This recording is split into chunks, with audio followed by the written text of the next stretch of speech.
A'udzubillahi minasyaitonirrajim. Bismillahirrahmanirrahim.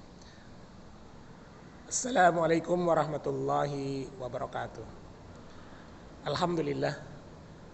Alhamdulillahillazi anzala sakinah fi qulubil mu'minin liyazdadu imanan ma'imanihim. Asyhadu an la ilaha illallah wahdahu la syarikalah wa asyhadu anna Muhammadan abduhu wa rasuluhu la nabiyya ba'da. Allahumma salli ala Sayyidina Muhammad wa ala alihi wa sahbihi ajma'in ma ba'du. Sahabatku sekalian yang dimuliakan oleh Allah SWT, sepantasnya kita hamba-hamba Allah yang dititipkan ruh di dalam jasad kita ini, sehingga kita masih bisa hidup, masih bisa beraktivitas di muka bumi ini. Dengan segala nikmat-nikmat, terutama nikmat iman, nikmat Islam, dan nikmat dilembutkannya hati kita untuk senantiasa memenuhi panggilan Allah SWT dan melaksanakan apa yang Allah perintahkan kepada kita. Sahabat yang dimuliakan oleh Allah SWT, Rasulullah SAW menggambarkan syaratnya iman itu ada pada diri kita. Setelah kita menyatakan asyhadu an la ilaha illallah wa asyhadu anna Muhammadar Rasulullah, aku berjanji dan bersumpah tidak ada yang lebih pantas disembah kecuali Allah SWT, dan aku bersaksi dan bersumpah bahwa Muhammad itu adalah utusan dari Allah SWT. Ketika kita menyatakan, kita kemudian bersumpah dan berjanji, pada saat itulah sebenarnya kita sedang memproklamirkan keimanan kita kepada Allah SWT, ikatan kita dengan Allah SWT. Namun ternyata iman bukan sekedar diucapkan, disumpah, atau kita berjanji kepada Allah SWT. Namun ternyata Rasulullah SAW membimbing kita. Iman itu punya syarat. Yang pertama, syarat dari iman itu adalah dibenarkan di dalam hati. Hati manusia membenarkan bahwa yang selayaknya dia sembah, yang paling layak dia taati dan dia patuhi di muka bumi ini adalah Allah SWT. Yang kedua adalah dia menyatakan dari mulutnya sama dengan apa yang ada di dalam hatinya. Benarnya antara ucapan dan apa yang di dalam hati adalah syarat dari iman tersebut. Maka tidak layak apabila orang yang beriman kemudian antara hati dan apa yang dia ucapkan itu berbeda. Yang ketiga, tidak lengkap ketika seorang beriman hanya hati dan ucapannya saja, tapi harus dibuktikan dengan amal perbuatan, dengan tingkah laku, dengan akhlak yang dia lakukan. Orang-orang beriman itu memiliki ciri di dalam Al-Quran Al-Karim. Sami'na wa ata'na. Kami dengar ya Allah dan kami taat. Kami lakukan dan kami kerjakan apa yang kau perintahkan ya Allah. Seorang beriman siap menjadi hamba-hambanya Allah SWT, untuk siap melakukan perintah-perintah Allah SWT dan meninggalkan apa-apa yang dilarang oleh Allah SWT. Maka hidup orang beriman adalah mereka tunduk patuh, menyerahkan dirinya untuk taat kepada Allah SWT. Sahabat yang dimuliakan oleh Allah SWT, maka semangat iman adalah semangat merealisasikan apa-apa yang diperintahkan oleh Allah SWT dalam rangka untuk menyempurnakan imannya kepada Allah SWT. Maka sungguh aneh apabila ada orang yang beriman namun kemudian dia enggan melaksanakan perintah Allah. Ada orang beriman, ya, justru dia hobi melakukan kemaksiatan, sesuatu yang dilarang oleh Allah SWT. Ada orang yang beriman merasa aman dengan segala kelalaian-kelalaian dan kemaksiatan yang dia kerjakan.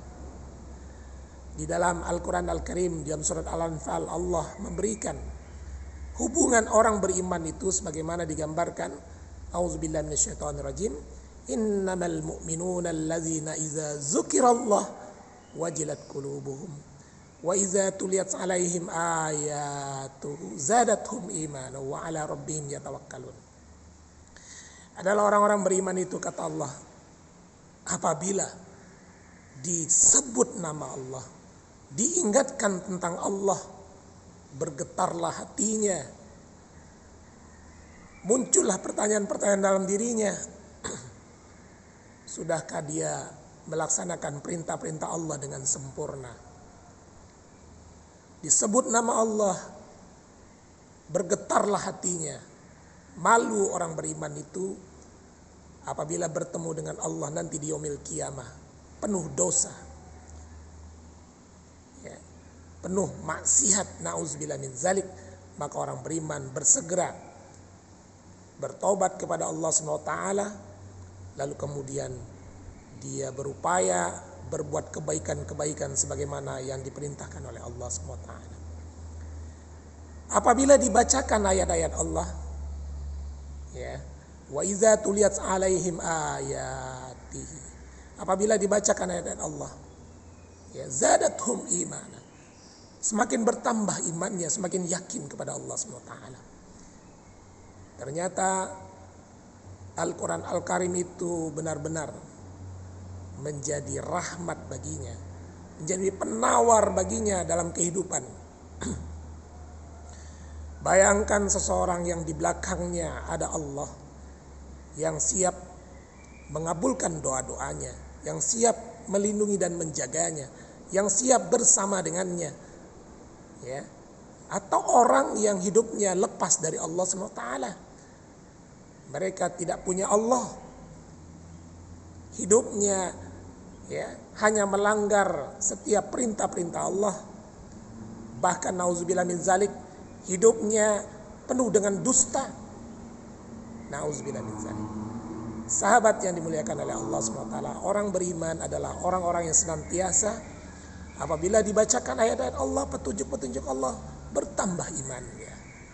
Bertambah imannya dengan dia mencoba melaksanakan apa yang diperintahkan oleh Allah, apa yang dipanggil oleh Allah SWT, maka orang beriman memenuhinya.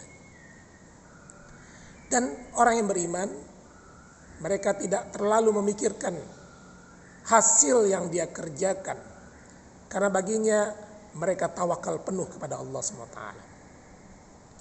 Mereka menggantungkan hasil dari setiap amal yang dia kerjakan kepada Allah SWT.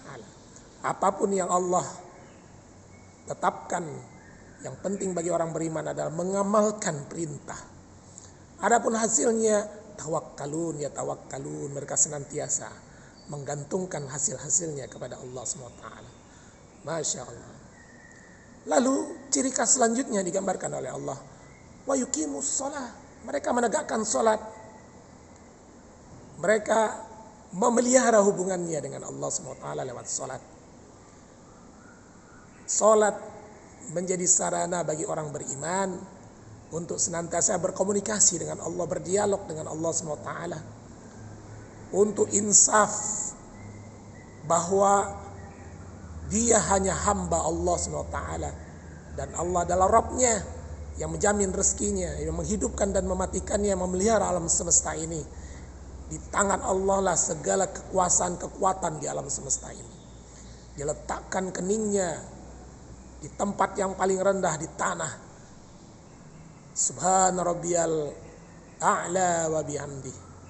Maha suci Allah yang maha tinggi dan segala puji hanya milik Allah.